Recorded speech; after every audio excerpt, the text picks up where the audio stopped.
The Philippine military is seeking to boost its arsenal with equipment from South Korea.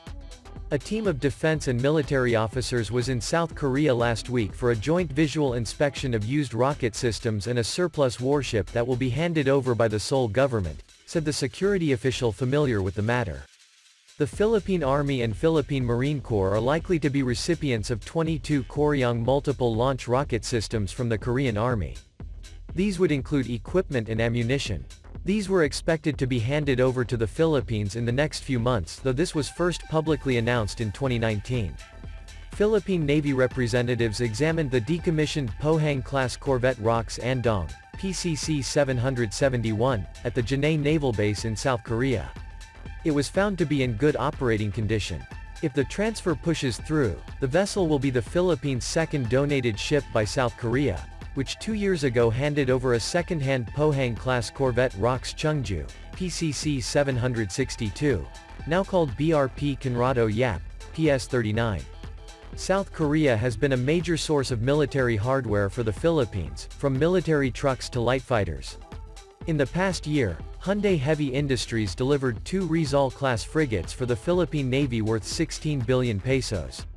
Korean firm Hanwha Systems, the once controversial supplier of the combat management systems for Rizal-class warships, is also in charge of upgrading the Navy's Del Pilar-class vessels.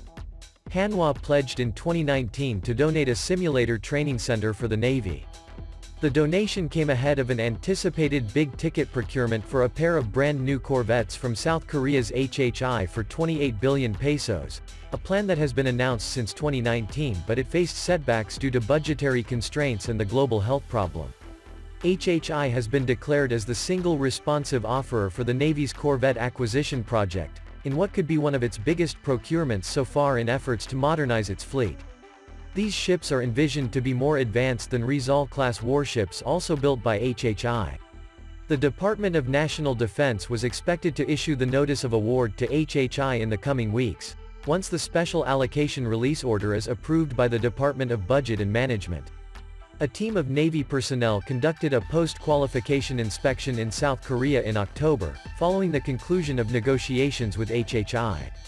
The Philippines, an archipelagic state with one of the world's longest coastlines and most islands, faces an array of maritime security challenges, ranging from the West Philippine Sea dispute to the intrusion of foreign ships, mostly Chinese.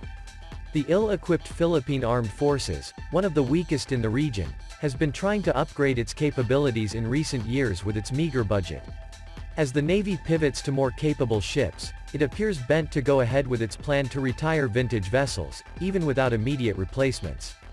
The BRP Miguel Malvar, PS-19, the Navy's most decorated vessel, along with BRP Magat Salamat, PS-20, and BRP Mangyan, S-71, will be decommissioned sometime next month as part of the Navy's phase-out plan. These ships were originally built for the U.S. military in the 1940s and saw action during World War II before they were commissioned by the Philippines. BRP Gregorio del Pilar, a former U.S. Coast Guard Hamilton-class cutter and the lead ship of Del Pilar-class vessels, will return to service in December. It underwent repair and upgrades after it ran aground in the West Philippine Sea while on routine patrol in 2018.